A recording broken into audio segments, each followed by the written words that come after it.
DTFF.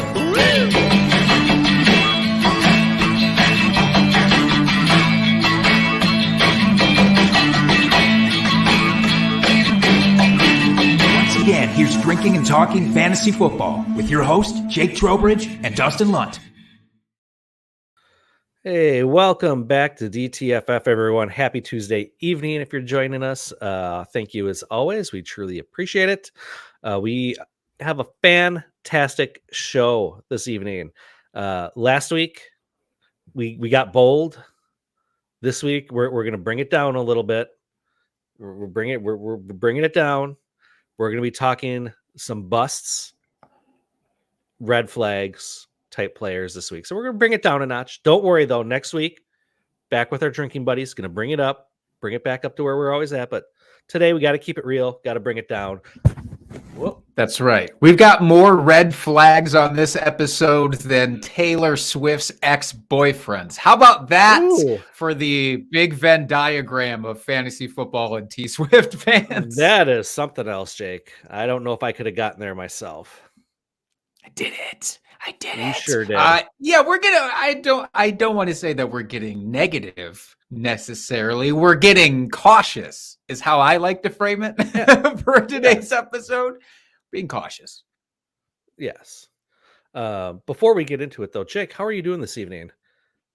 Man, I'm doing great. You know why? Two reasons why. I'm not even going to give you a moment to ask why. I'm just going to go right into it after all that preamble that I did there and there. But I'm doing great because, A, we are very, very close to real NFL football. We got a taste of it with the Hall of Fame game this past it was so Thursday. glorious.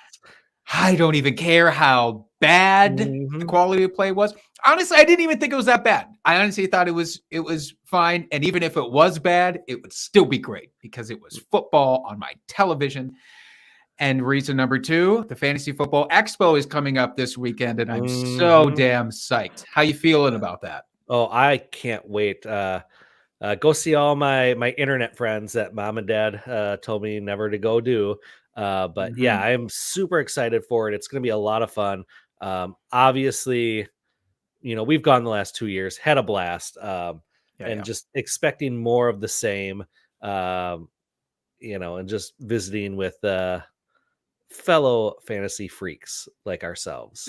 That's right. More of the same, but this time with Des Bryant in the fold. So who would have thought? Friend of the show, Josh Hudson, by the way, real quick in the chat, wants to know why my Wi-Fi always looks so great on our show, but so terrible on their show. I don't know. I just don't know. I think it's karmic interference or something. I'm not sure what's going on there, Josh. Yeah, apparently your Wi-Fi doesn't want you to cheat on me. And that's right. It's all about the fidelity to Dustin. That's the only reason this is coming through so picture perfect right now. Yeah. Also, Josh, you clearly missed like 4 episodes in a row where I had to hop off and hop back on because that's very true. It was terrible. So don't feel bad is what I'm saying. Anyway, sorry, Dustin, I cut you off. What were you saying there? I don't know, but I'm also excited because the first Packers preseason game is this Friday. We're going to be at the Expo, and they're playing the Bengals, so the game is going to be televised when we're at the Expo. It's Ohio team, so that's right. Hopefully, we see Jordan Love maybe first couple series at least. Get a few reps in with the first team offense. I'm curious to see that and actually see the Packers back in action. So I'm very excited about that as well. Heck yeah, man. Lots of reasons to be excited and happy. It just so happens that none of those reasons are players we're going to talk about on today's show. That's all. Very true. Very true. Yeah. But before we get into it, I have the beer this evening, Jake. Sure, I provided the beer. What are we drinking? This is from Blacklist Brewing up in Duluth, Minnesota. It's called Lake Walk Pilsner. They call it the Lake Walk because along the lakeshore of Lake Superior, Duluth, they have a nice boardwalk, basically, that you can just go up and down and enjoy the sights and everything. So this is named after that. This is just your typical Pilsner, nice, easy drinking summer beer. Nothing fancy, very straightforward, but delicious. It's got something extra in it, and I don't know what it is. There's a little, do you get that like at the tail end, just this little like flick onto my tongue, and I don't know what it is, but it's there. I don't have the good palate. What do you think it is? It's probably just the hops. That it's probably just a little bit more hoppy than a typical Pilsner is. Typically, Pilsners, you just want a good clean beer flavor, not a lot of hops coming through. So I'm guessing it's probably just a little bit hoppier than your traditional one. But yeah, you're right. There is a little something there at the end, but just a little twinge. Just a It's not bad. I'm not saying it's bad. It's just I saw a guy walking his dog on the can art. I hope they don't put dog in here. I would not approve of that, by the way. I don't approve of any beer company putting dog in their product, unless their dog just helped make the product, in which case I'm fine with that. And I'll take any residual aftertaste that comes with it. Mr. Scampers in the chat. What's going on, Hey, Scampers? Welcome into the pod here. Austin, look, there's news potentially that we could talk about. I'm just going to keep putting that back in and out. There's news that we could talk about, but I'm tired of talking about the news in the NFL. It's honestly kind of depressing, and we're already having a little bit of a low-key show. So what say we jump into something better, like a drunk trade of the week? Let's do it. Drunk, hammer, drunk. Drunk trade of the week. Dustin, I'll be honest, this week's drunk trade, before I put it up on the screen here, just give me a guess of where you think it came from this week. Where do you think? Reddit? That was a trick. That was a trap. It's finally not from Reddit. We finally have one coming in from Twitter. It's been many weeks, maybe months since we've had one from Twitter, by the way. I think this is last week's. Oh, no, Dustin. No, it was from Reddit. Was that the psych? Maybe that was the psych. It's not the psych. Damn it, Dustin. Let me, I'm so Jake, deflated. You're making us look foolish in front of all of our listeners. Well, not the listeners. The listeners just hear us talking about how stupid we are. It's the viewers, really, that I'm making us look stupid in. All right. Well, while I'm waiting to download the image, I'm going to talk about it because I do have it in the show sheet here. So, Dustin, this one does come from @BigKimbalski28. Says, not sure if this is a bad enough trade to be a drunk trade, but I was drinking when I did it. It counts. Just interject and say, if you were drinking while you did it, that's a drunk trade. Doesn't matter if it's good or bad. The trade itself was I sent Sky Moore and Khalil Herbert for Keenan Allen in Dynasty. I am in win now mode. Dustin, they're in win now mode. Do you feel that Keenan Allen is the piece that they might need? Yes. Yes, 1,000 times yes. No, I really like this trade. Khalil Herbert, while a couple years ago I was very high on him coming out as a rookie, I still think he does have upside, but the more this offseason has gone along, the more I've kind of cooled on him as being the guy in that backfield. I know we talked about it last week, Jake? We talked about it where I thought was in our bold predictions. You betcha. Yep. And then Sky Moore, I don't believe that talent either. So to get a guy in Keenan Allen, who I am very high on for this season at least, especially being win now, I love it. I love that move. I think it's a great trade. And yeah, period. Exclamation point. Emphatic period, which is just an exclamation point. I will say I'm going to bridge the gap between last week's episode and next week's episode with this drunk trade. One of these people is going to be featured in our Drinking Buddies episode. Bet you can't guess which one. It's the one that I'm saying won the side in Dynasty. By the way, I love Keenan Allen. I'm just going to rip the Band-Aid off now. I'll go into more detail next week, but I absolutely love this. With Khalil Herbert, I err on your side. I've always said for this year, you can maybe trust a running back from the Chicago backfield. Maybe. I'm going to draft whoever the lowest is on that list based on their ADP because I don't really know. Maybe it's Khalil Herbert, but he doesn't have the lowest ADP. My point being, I don't have a good conviction on this. Sky Moore, similar deal. Muddled depth chart with the wide receivers. Maybe it's Sky Moore. Maybe it's Justin Ross. Maybe it's Justin Watson. Maybe it's MVS. I don't know, except I know it's not MVS. But the point being, I would rather have the sure thing of Keenan Allen, even if it's just for this year, which it might end up being. So, lesson of this, no matter how good your trade is, if you were drunk while making it, submit it to the show. We want to hear about it. You know what? This is like you're giving up 2 dimes and you're getting a quarterback. Oh, I like you that. know, you're making money on this transaction here. Yeah. Especially in win now. I mean, like I said, I'll let you talk about Keenan next week, but I'm very high on him for this season as well. So yeah, well, let's leave it at that. Maybe it is Richie James. Scampers. Maybe it is Richie James. By the way, this is also a spoiler for later in this very episode. I just realized everything about this trade has tethered to something in a previous, current, or future episode of this show, and I freaking love it. So just a little teaser there. Nice. Well done, Jake. Thank you. Yeah, but good job there. I forgot the Twitter handle already. Big Kimbalski. Yes, good job. Good trade. We both love it. Yeah. Should we just move on, get into the part, let's do it. Just a little down, a little cautious. It's a real Ross move you just did, by the way, for all of our astute friends, watchers out there. It's what it feels like. But yeah, so this is the Ross episode. Oh God, that's the most is. Negative thing you could say about it. So yeah, we're just red flags. Players that we think are not going to return their value at their ADP. We're not saying they're bad. We're not saying that they're not going to produce for fantasy, but just based on where their ADP is right now, we think that they're not going to perform to that level. We just want to be clear with this. That's right.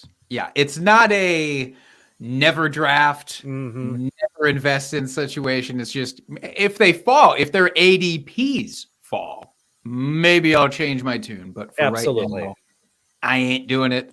Toronto Dave in the chat, welcome in. Maybe it's Maybelline. Referring back to the Chiefs offense. It might be.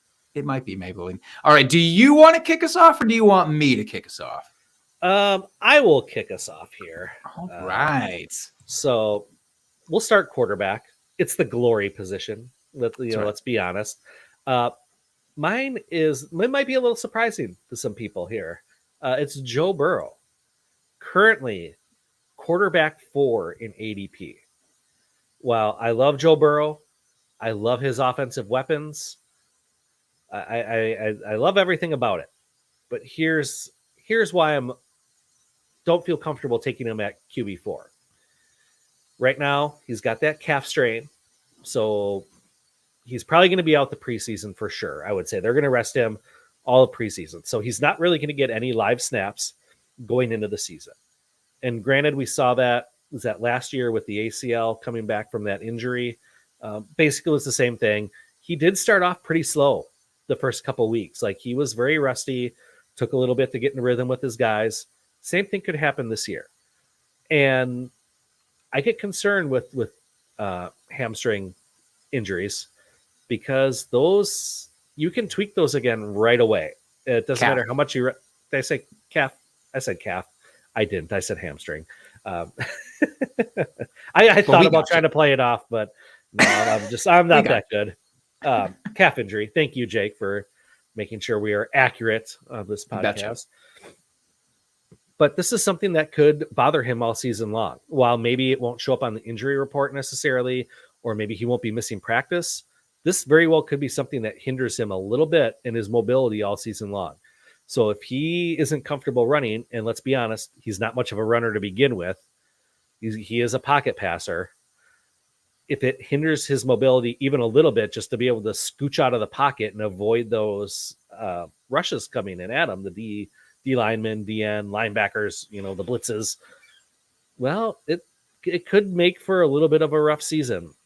And then also on top of that, I would much rather take quarterbacks going after him that have more rushing upside than what he has. If I'm looking for pure I'm so excited I can't even talk. Pure We all are. pure fantasy points. There's guys that I would much rather have ahead of him. And I'm pulling up ADP here. So like Lamar Jackson's going at 5.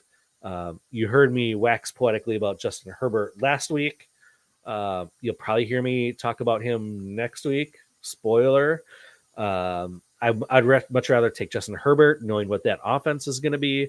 You got Justin Fields with that rushing upside. So there are guys that I would much rather have in his stead. And I think QB4 is just a little too rich for my blood. And I don't know that he could return that value.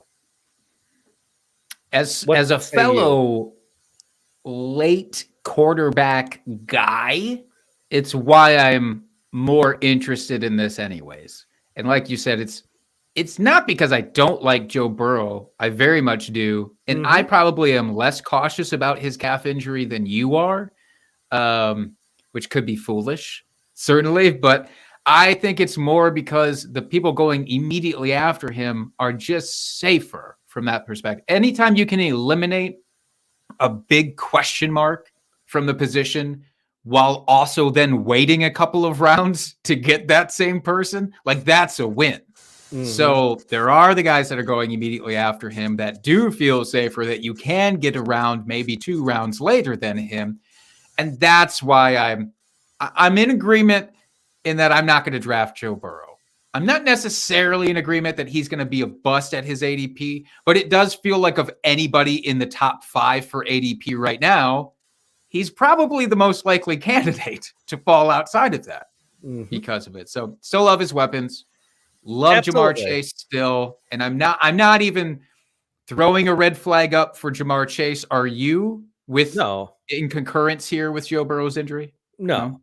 Okay. All right. Good. We'd have some talking to do if that was the case. I mean, it would just be through the screen like always. No brawls or anything. But yeah, I wonder with Joe Burrow, hopefully you're the same in Dynasty. I know we're talking redraft here, but in Dynasty, you're still good with them. No changes there. Oh, yeah. No changes there. Yeah. All right. That's good. That's all I really wanted to know. I just didn't want you to dash my Dynasty hopes in the one league that I have Joe Burrow in Dynasty.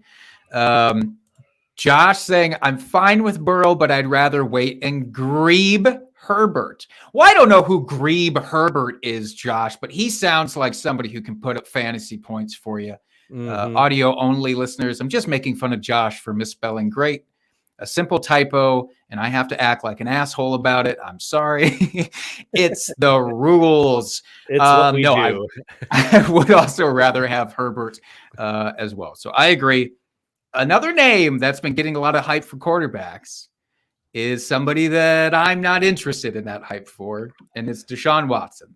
So as we say every single time that we talk about Deshaun Watson, for the time being, for this show, remove all the off the field stuff. It's not even about the off the field stuff. It's about the on the field stuff. And in fantasy, as the QB9 in current ADP, I'm not interested in rostering Deshaun Watson. And it's partly to do with him not playing quality football since 2020. It's partly to do with the offense that he now finds himself in that is not reflective, or it wasn't last season, of this type of quarterback. It is very much a system that was designed for it's the quick throw quarterbacks, right? It's the established, systematic quarterbacks, not the I'm going to scramble and then chuck this thing down the field quarterbacks, which is a lot of where Deshaun Watson's value came from when he was in Houston. It's not Houston. Houston was great because they're always trailing, and Deshaun Watson always threw a lot of fantasy points for you in the third and fourth quarters of games. With the Cleveland Browns, They are a more traditional style offense, a little bit more of a ground and pound. It's why we love Nick Chubb so much, with or without a secondary running back there. Maybe Deshaun Watson is able, to your point about Joe Burrow, maybe he's able to make up some of this gap in what we saw in the absolutely lackluster passing last year with his rushing upside. Maybe, but this doesn't feel like the offense that is still going to let him be as mobile or need him to be as mobile as he was back in 2019, 2020. I like Amari Cooper fine. I'm glad that they added Elijah Moore. That's a second option that they didn't really have. Donovan Peoples-Jones, I know people like DPJ. He's fine, but it is nice to see them add somebody like Elijah Moore. Even with all of that, at QB9, it's just not interesting to me. He looked so bad in the games that he played last season. Maybe it's rust. Maybe that rust gets fixed over this offseason. But at QB9, you better be damn positive that it's gotten fixed. I haven't seen anything in camp that came out outside of the obvious fluff stuff where it's like, yep, this offense is completely new, completely revamped. In fact, I've heard that they're holding over a lot of the aspects from last year's offense. So I don't get it. QB9, I'm never going to be interested in him there. I would rather take, there's a number of guys, and we're going to talk about at least one, maybe two next week who we would take, or I would take beyond Deshaun Watson. But QB9, is that a line that is a hard no for you, Dustin, as well? Or are you tinkering with the idea? I'm actually pretty okay with him at QB9. You have to remember, he wasn't playing football for over 2 years, basically. Sure. And when he came back, it was week 10? Or no, he was suspended for the first 10 Came back games. week 11, I believe it was. Week 11 or 12. You're 2/3 of the way through the season. You hadn't been able to practice with your teammates. He didn't get an off season, no training camp, all that. He basically came back cold. Yes, we were hoping he was going to stay in shape and be football ready. But let's be honest, you're going to expect a little rust after 2 years of not playing. And that's exactly what we saw. And your point, Amari Cooper, he's fine. He's fine. Wide receiver 2 for fantasy. You got Elijah Moore. I really like him. He flashed, very much a lot of upside there in his rookie season. Change of scenery. I like that. DPJ, good for real football. Maybe not so much for fantasy, but good for real football. He's like a good, solid, wide receiver 3 on a team. You got Njoku, who, is having his 10th year breakout here again. and you have Nick Chubb to take some of that pressure off. And I think, to what you were saying with Houston, how he had to chuck the ball around. Well, yeah, it's because they didn't have an offensive line. They didn't have any real talent on that team. So he had to do it all himself. I think with a better offensive line that they have in Cleveland, it's going to allow him to actually go through his progressions and find his receivers. And then if he doesn't find that, he can take off running. So he's got that a little bit of rushing upside. He's not known to be like a big rusher like Justin Fields or, Josh Allen, anything like that. But he does have rushing upside to him more than just your traditional pocket passers. So that's why I'm kind of in on him. Maybe 9, I would maybe have it a spot or 2 lower. I'd prefer that, more of that bottom of the QB1 range, but I'm okay with QB9. I don't know they'd be higher than that at all, but I think, you're looking at, I like it. I like it. We're just gonna have to disagree on this one. Let me do a this or that with ADP because I like it, especially for a guy in this position at QB9, because you are still waiting later in your drafts to take him, right? You get the comfort of you don't have to take Deshaun Watson in the first 5 to 6 rounds. It's maybe right after that he would start to go. But Deshaun Watson or Tua Tagovailoa? Ooh, see, that's interesting. I would probably say Watson, although it's close. I'll admit it's close. When you have Tyreek Hill, we'll wait to see if anything happens at all with Tyreek Hill and a possible suspension for his off-the-field stuff. Yeah. If nothing comes of that, which we haven't heard anything about it yet, I'd rather take the guy who has Jalen Waddle and Tyreek Hill on his offense. And let's say Deshaun Watson or Aaron Rodgers, who has snuck his way up to QB 12. Give me Deshaun. I'm out on Rodgers. Is it just because of the shitheadedness of Aaron Rodgers, or is it the actual football stuff? No, it's the actual football stuff. No, Okay. As much as I love to bag on and Aaron, Of course. and I have good reason for it, as this right here, says. So I can separate out my fandom from actual real football. Aaron's going into a new situation. Yeah. He likes to have his chemistry with his guys, and certain players get in the doghouse, and that whole thing. And just switching to a whole new system, I have reservations. You can have reservations. I understand that. Josh in the chat saying at ADP, Tua over Watson. I agree with that. I do think that Aaron Rodgers and Deshaun Watson is an interesting line. I could see a case for either at ADP. It's not like it's such a massive value and discount on Rodgers, so I get it. You're going to get him an extra, round and a half later, according to this? Maybe 2 rounds. If it's a 2-round discount, I'll start to consider it. I'm saving myself for a couple of guys later down the ADP list. Anyway, so this is mostly irrelevant for my drafting. All right, Dustin, you want to move into running backs here?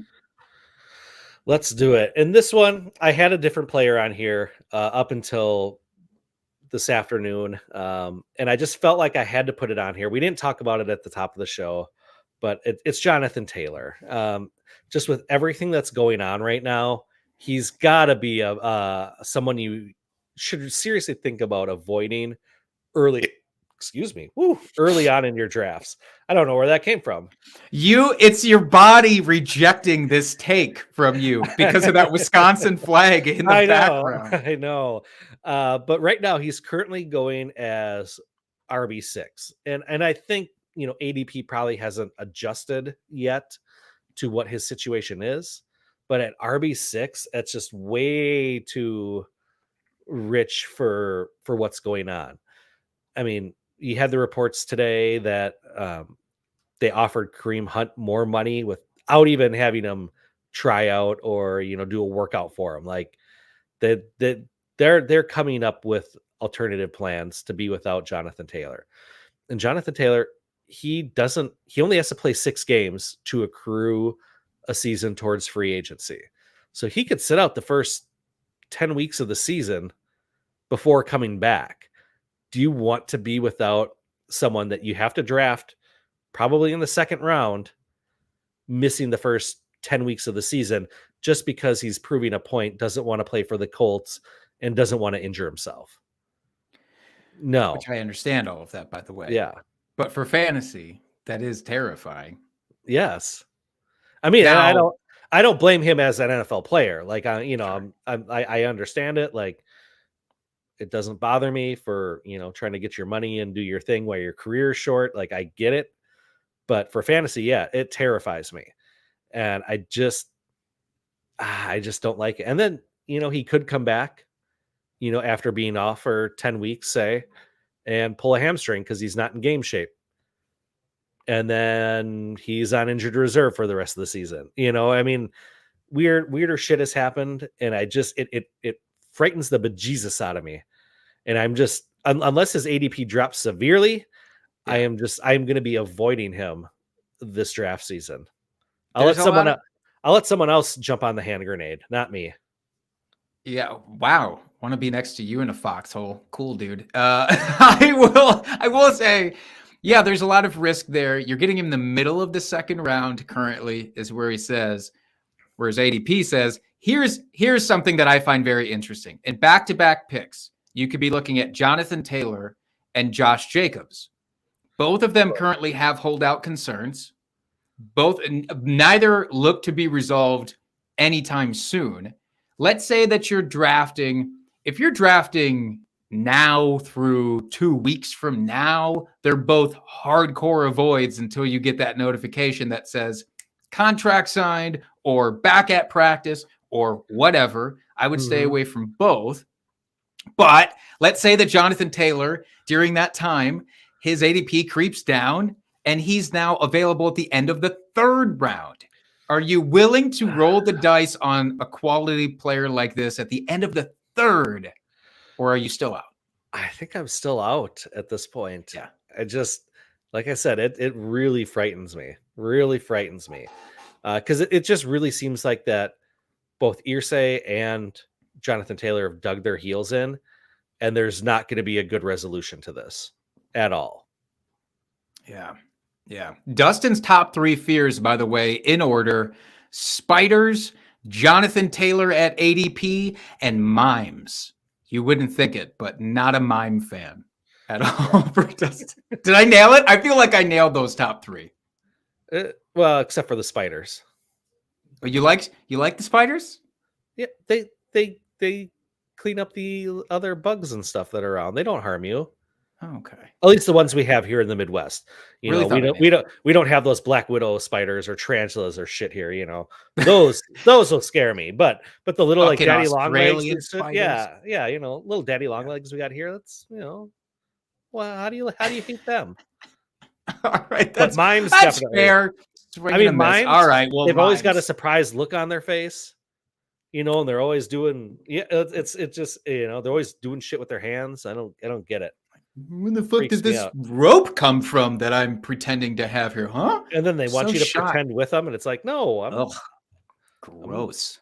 no. Get out of here. We're both grown people. Stop with the nonsense already. Okay, all Jake, right. let's No, move I off think we this and talked move about that. over to your running back. Please save us. All right, we're off of mimes and we're on to Ramondre Stevenson. How about that? Let's talk about him. He is RB10 in current full PPR ADP. I have a lot of thoughts about Ramondre Stevenson that I really need to get out because it feels like nobody's listening out there. Last year, I get it. He was incredible. He had 210 rushing attempts. He had 88 targets. He was the RB7. Fantastic. Phenomenal. Can we get that again? Great. If so, draft him at RB10. I don't think we're going to get that again. I think that is flying in the face of now decades worth of information that we have about Bill Belichick and his offenses since he's joined New England. So a couple of fun factoids for everybody here. Ramondre Stevenson, he was the first Patriots running back to rush for 1,000 yards since LeGarrette Blount did it back in 2016. Yay. It's fine by itself, right? But the Patriots have not had a back-to-back 1,000-yard rusher since 1996 into 1997. That is pre-Belichick, baby. Not a single Belichick running back has ever done it. And in the Belichick era, only one other running back has hit 50 targets and 100 rush attempts. We're basically cutting that shit in half from last year, from what Ramondre Stevenson had. Nobody's done it since Kevin Falk in 2003. The only other Patriots running back to do that, also Kevin Falk in 2000. Even the only guy to do it never did it concurrently, never did it back to back. That's the weird shit of Bill Belichick. We talk about it all the time in the industry about how bizarre his backfield usage is. We're not pulling that shit out of nowhere. That's legitimate. The Patriots do not treat their rushing running back as a receiving running back and their receiving running back as a rushing running back. Historically, this was an outlier year. Now, maybe this is me being Packer guy, dummy over here. Tell me if it is. I think they had plans for Ty Montgomery last year. I really think that they do. Or did, and maybe still do, by the way. I don't know what his injury looks like, but the team really seems to like him. And he got injured in their season opener last year. And I just think the timing of it went, all right, we'll throw somebody else in here. Damian Harris is not our cup of tea, but Ramondre, we like you. Let's just run you into the ground here. The Patriots have brought in a ton of big name free agents as well. They brought in Fournette. They brought in Zeke. Did they bring in Dalvin Cook? I feel like they maybe brought in Dalvin Cook, but there's been so much happening in the offseason. I can't track it anymore. I'm not going to bet against all of the years of Bellatrix that we have at our disposal to say Ramondre Stevenson, another top 10 finish for you. You're not even drafting him at his floor, in my opinion. His floor is well below running back 10. Well, some breaking news from the chat. Ramondre just changed his name to Ramimdre Stevenson. So thank you, Scampers, for that. And so on that note, he is a hard avoid for me as well. Big time fear now over here for That's Dustin right. and drafting Ramimdre. God, that is glorious. I love it. But no, I'm just fully out. There's so many other running backs after him, I should say, in ADP that I'd rather have. Yeah, again, he kind of falls in this weird territory where it's like, I feel like that's okay ADP. I mean, I would feel okay drafting him there. Yeah. I wouldn't feel great necessarily, but when you start getting into some of those guys afterwards, they are all kind of the same tier for me. And I would rather kind of see it from the guy that's already done it. I would put my faith in there. Well, I agree with you in what we've seen from the Belichick backfields over the years. Like, yeah, there's been no consistency year over year on who's the guy, what the usage is going to be. Like, it's just not there. But, Billy, he's getting up there in age, and he's got a new offensive coordinator this year. Maybe some things will actually change for once, and I don't know. Maybe. While I understand your point here, I guess I'm not as strongly with you on this one. Like, I get it, and I wouldn't blame anyone for agreeing with you. I don't know that I'm just 100% with you on this one. That's the most tepid semi-agreement. I would rather you just came out and called me an asshole, I think, than giving me that middle of the road. Fine, you're an asshole there. All right, there we go. Was that so hard? Dear God. I do want to say with ADP, if we're talking full PPR, so he's wedged in between Tony Pollard and Najee Harris. Mm-hmm. So I would rather Tony take Pollard. Tony Pollard. Yeah, I would rather take him. Najee and him, kind of a wash. I mean, you're getting down here. Then you got ETN, Breece Hall, Jahmyr Gibbs. Like, they all kind of fall in that same kind of bucket for me. Yeah. Yeah. All right. I'm into it. I'd rather take Aaron Jones at RB16. That's me being a homer. I'm sure about it. I'd rather take Miles Sanders at RB19. Like, it's probably more about my draft strategy than the individuals, but he's a good example of why I'm staying away from a lot of running backs early on. So let's talk wide receivers, though. Let's do this. Who you got? Yeah. So I've got one Deebo Samuel currently going off the board at wide receiver 16. Oh, and how my professed love for him has fallen over the years. There's just a lot about this situation that makes me nervous. Does he still have all the talent that we saw when he was, wide receiver 3 a couple seasons ago? Absolutely. Hasn't lost a step. He's still got all those skills. But you still got Christian McCaffrey on the roster, who takes away a lot of those rushing attempts that he had, and those rushing touchdowns he was getting. Brandon Ayuk, who I've never been the biggest fan of, but he's been coming on. Like, he showed out last year when Deebo was out. Like, he was able to step up and basically replace him in that offense, and without missing a beat. Ayuk had over 1,000 yards and what do you have, like 7-8 touchdowns? So I mean, he came through. George Kittle, you still got Kittle there. He's going to get his.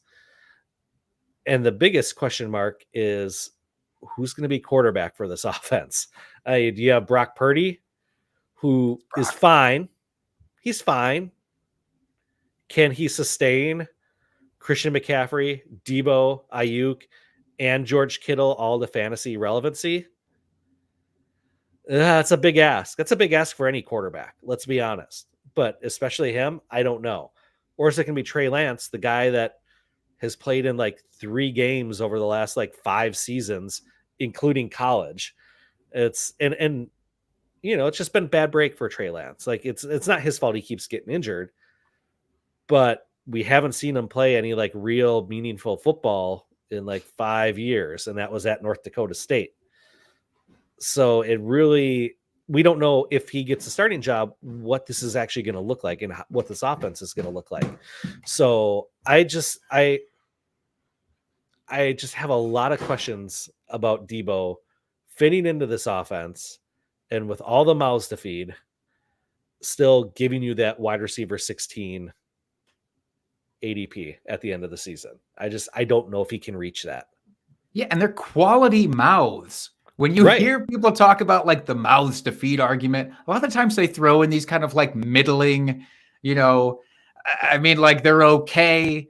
Maybe even for real football, they're okay. But this is like an elite mixture of pass catchers at every position. And yeah, maybe it's Debo. But I agree with Josh in the chat here talking about Ayuk better than Debo. And in 2021, it was the ultimate outlier season for Debo. I agree with that. Yeah. Here is the points per game by year for Debo Samuel. Per game. So this accounts for his injuries and all that. Right. There might be a half a game here and there where he got injured and taken out. But in 2019, 12.6 fantasy points per game. 2020, 11.5 points per game. 2021, 21.2 fantasy points per game. Last year, 13 fantasy points per game. That's fine production. If you're drafting him as your wide receiver, 24 to 30 in ADP, not when you're taking him this high. And yeah, man, I'm not doing it. We do it every year. We go back and forth. Is it Debo Samuel or Brandon Ayuk? We are both conjoined on Ayuk this year, it sounds like. So that's nice. We're conjoined. Did you do the finger touch behind your mic so people couldn't see the sauciness of it all of this? Is this okay for YouTube? I had to censor it. Yeah. Well, okay. Now you're gonna they might blur ban from YouTube, but they might blur it. Okay, fair enough. Dr. Dave, by the way, hosting a large dinner party, a lot of mouths to feed. That's right. Biggest dinner party in the NFL is happening in San Francisco this year, I would say. Timothy Isaac saying Niners suck. Timothy, don't be that guy. Don't be that guy. Unless you're like a division rival. Yeah, then you can be that guy. I agree Jake, with you. Let's move on. Who do you have? I'm bringing it back to the drunk trade. We talked about Sky Moore. Where does he fall in this Chiefs offense? Let's have the same conversation about Kadarius Toney, who is currently the leading wide receiver in ADP on the Kansas City Chiefs. He's going as wide receiver 36. It's not going to break you here. Drafting him as your wide receiver 3, presumably, in Kadarius Toney. It's health. I'm sorry. It's a matter of health. Is Kadarius Toney actually going to play enough games to justify drafting him at all this year? And when he plays, is he really that great for fantasy? Let's take a look. In his 19 career games that he's had so far, only 5 of those games has he gotten you double-digit fantasy points. Ugh. Only 2 of them did he get you more than 15 fantasy points. Ugh. Remember when I talked about Debo Samuel and that one good year that he had? Great year, I should say, 2021, where he got 21 on average. Yeah, Kadarius Toney's only had 2 games of above 15. He's still got the injuries from training camp. He re-aggravated something, had a cleanup, a meniscus surgery, and we're at a spot where every wide receiver on the roster, they're all having the best camps of their lives, of course, but it really could be a situation where any one of Sky Moore, Justin Ross, Rashee Rice, who apparently had his own injury scare today, don't know the full updates on that. The point is there's a lot of people there that very well could be the guy if there is a guy for wide receivers outside of Travis Kelce. This is me also just admitting I was so wrong on Travis Kelce once again last season. I want him. I don't want to F around with any of these wide receivers unless they're just pure background dart throws. So give me Justin Ross in the last round, fine. It doesn't hurt me none. Give me Richie James. He doesn't hurt me none. By the way, Richie James in his last 19 games had 7 double-digit fantasy performances and 4 of 15 plus. Just want to throw that out there as a little comparison to the hotness of Kadarius Toney. It's just not for me. He's just not for No. me. That's all it is. Yeah, same here. I probably won't be drafting him anywhere in redraft this year, only because we haven't seen him stay healthy. And I hate to say, injury prone, but he hasn't been able to stay healthy so far. And it's too bad that he's so early in camp already another injury. It's just like maybe just unlucky and he just can't catch a break. But for me, I want guys that can stay healthy. And I just don't buy it right now. So I'm going to be avoiding him just for that matter. And maybe he's got all the talent in the world, but you know what the best ability is, Jake? Availability. I was going to say telekinesis. Shit. That is a close second. Yeah, I thought that was pretty good. And the thing is, like, yeah, maybe he's really great, but why haven't we seen that in but like 2 games for fantasy? So that's the other issue. But all right, let's stop talking negative about wide receivers so we can talk negative about tight ends. Yeah. So my tight end here, TJ Hawkinson, going as the 4th tight end off the board right now. Well, I love TJ Hawkinson. I love the move from Detroit over to Minnesota, but he is going to be at best the 3rd receiving option on that team at best, because you've got, the 1A of wide receivers in the league in Justin Jefferson. You've got the new hotness in town, Jordan Addison. You've got a running back in Alexander Madison that can catch the ball out of the backfield. How much he's going to be used in that capacity remains to be seen, but he can catch balls. You've got KJ Osborne, who last season early on flashed. He had his weeks where he was putting up fantasy gold. So I think the move to get Hawkinson was great for their offense. I think he performed so well because Adam Thielen, is kind of a corpse of himself. And just by default, he became that 2nd receiving option on that team, where that's just not going to be the case this year. And if I'm going to be drafting a tight end extremely high, as in tight end 4, where you have to take him, I want a guy that is going to be assured a very solid role in that offense and one of the main pass catchers. Since you last looked, by the way, TJ Hawkinson moved up to tight end 3 in fantasy points, ADP. So it's even higher. It's even higher, baby. I talked about this on the podcast recently, but like out of all of the tight ends in just the NFC North, TJ Hawkinson might be my least favorite one at ADP because tight end 3 is just terrifying. Yeah, Jordan Addison, way better. By the way, I've heard people say the ghost of a player, like he looked like the ghost of Adam Thielen. I've never heard it said the corpse of a player, and it makes all the difference in how gross that comes off. I just want to say, holy shit. I'm with you though. I'm not taking Hawkinson. It's too rich for my blood. I'll take Travis Kelce. I'll take Mark Andrews, and then it's a big dearth of guys that I'm not going to take in their area, and Hawkinson's leading the charge with that. So yeah, it's gross. I don't think we need to belabor that. We don't need to belabor this one too much either, but Dallas Goedert, I don't know, maybe it's shocking to some people talking about Dallas Goedert, who's going as tight end 7 currently in Fantasy Pros ADP.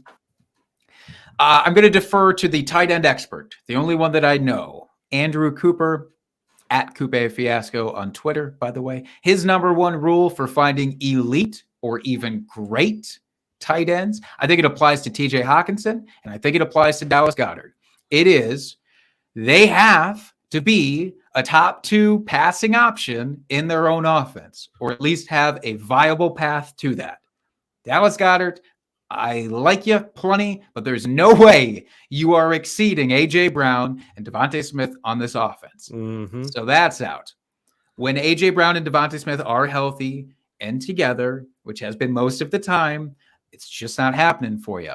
One other bit from Cooper, by the way, found that every top 5 tight end going back to 2003 has had either 90 targets, 10 touchdowns, or both. Preferably both. We like both.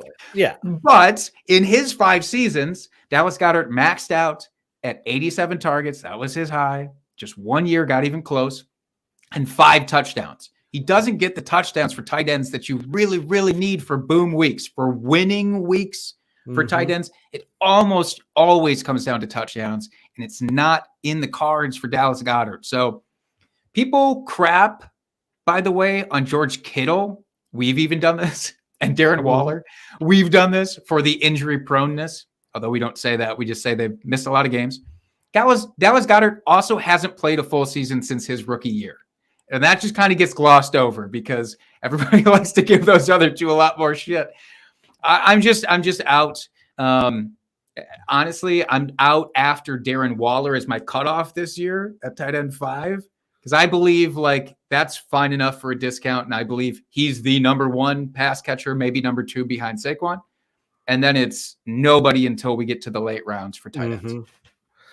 Yeah, I'm with you here. I mean, I think at tight end 7, you're drafting him at his ceiling and not his floor. Could he maybe sneak up, tight end 6, maybe tight end 5, maybe. But at that point, there's a whole group of guys that could do that as well. You're kind of getting in that gross area where it's like, okay, tight end 6 to tight end 24, there's not that big a gap in points per game for the most part. And it's like, it's kind of pick your flavor, whoever you think is going to be the guy that has that outlier season where another option in their offense gets injured. So they become that number 2, target in that offense, where then they maybe get that 10 touchdowns or the, 90 targets or whatever, where something happens, but it's kind of a crapshoot, all the way outside that top 5 or so. So I just, for me, it's like, he's fine. I don't mind him for fantasy, but I don't think he's going to win you weeks or do anything special. He'll probably be fairly reliable, get your, 6 to 8 targets a game, maybe 8 seems high. Yeah. Have and end up with like 5 for 65 and hope for a touchdown every couple weeks, basically, and it's like, and then that's fine. It gets you double digit points. It's that's fine, but it's not week winning. So there's not a lot of upside, like you said, with the 2 wide receivers in front of him on that team. Well, and you hit a great point, like not even just the discrepancy between tight end 8 and tight end 24 in points per game, which is way more negligible than like tight end 1 versus tight end 4. But also what doing that tight end 8 locks you into is like, you're not going to stream your tight ends to actually find the good match now, because I have Dallas Goedert and Dallas Goedert's good enough. Like I'm comfortable with him. I'm going to roll him out. Whereas you could skip on him until the way later rounds. And it's more of a crapshoot, obviously, but you are going to feel a lot better about streaming tight ends if you have, I'll say Tyler Higbee, because in the chat, Timothy Isaac was talking about Higbee, which I agree with. I actually think he's a great late round candidate. But if Higbee doesn't work out for you the first couple of weeks, hit the waiver wires and start streaming. Dallas Goedert, nobody's going to do that until if he goes week 6, week 7, and he still stinks. Yeah, maybe people will start to do that, but maybe you just lock yourself into, bad decisions, I think. Yeah, I agree. And I mean, and he's, at tight end 7, he's still getting drafted somewhat early. Not like he's probably like round 9. Round 8, round 9 at that point. Yeah, this shows him as round 6, early round 6 in ADP now. That's just too much for me. Yeah, and I think a lot of players are gonna, and I know after the draft is done, you're supposed to throw draft capital out the window. Of course. But a lot of us players out there, there's still a little piece in the back of your head. It's like, fuck, I spent a 6th-round pick on him. Like, I can't cut him. That, I invested too much on him to get rid of him. So I think that's that conundrum you were talking about, Jake. And it's just like, don't do it. Don't do it. noted tight end expert telling you not to draft Dallas Goedert. How could that possibly blow up in my Backfire. face? Yeah. Can't. Impossible. Impossible. All right. Well, you feel negative enough for the week? I don't feel like it was that negative. It was just pumping the No. brakes a little bit. It was just a little caution. You know, it's like the yellow stoplight flashing. It's like caution. You're just you gotta watch yourself. There It's you go. not. I'm not saying these again. We're not saying these guys are gonna bust. They're gonna be bad. It's just at their ADP, we don't like it right now. I'm kind of saying they're going to bust. I am at least partially. I'm kind of saying they're going to bust a little All bit. right. Well, that's me being all middle of the road vanilla again. But yeah, that'll do it, folks. Good episode. Hopefully we will see all of you at the expo this weekend. Come up and say hi if we don't know you, but you know us. We'd love to meet our tens of fans that are out there. And we'd love to know you, by the way. Yes, So no, if we don't know you, absolutely. we want to know you. No, absolutely. No, yeah. Come up and say hi if we don't know you. We love meeting everyone. We met a bunch of people last year, fans of the show, which was awesome. And yeah, it's going to be a lot of fun, expo. So can't wait to see everyone there. Next week, one of our favorite episodes, our Drinking Buddies episode. The guys were planting flags on for the season. So that one's always a lot of fun. I love that episode. One of my favorites. So I can't wait for that. Any last words, Jake, before we sign off this evening? As always, rate and subscribe if you haven't already. If you're watching this on YouTube, just go ahead and click that subscribe button. That's a fun one to click. It gives you a prize when you do. I won't spoil it and tell you what, but it's pretty cool. Same if you're listening on podcast, by the way. Go ahead, find the little, just quick. All you got to do is give us a rating. If you want to give us some kind words, that's fun too. We appreciate that. But even just clicking the stars is great for us. Yep, absolutely. Thank you for that, Jake. And until next time, folks, keep drinking and talking fantasy football.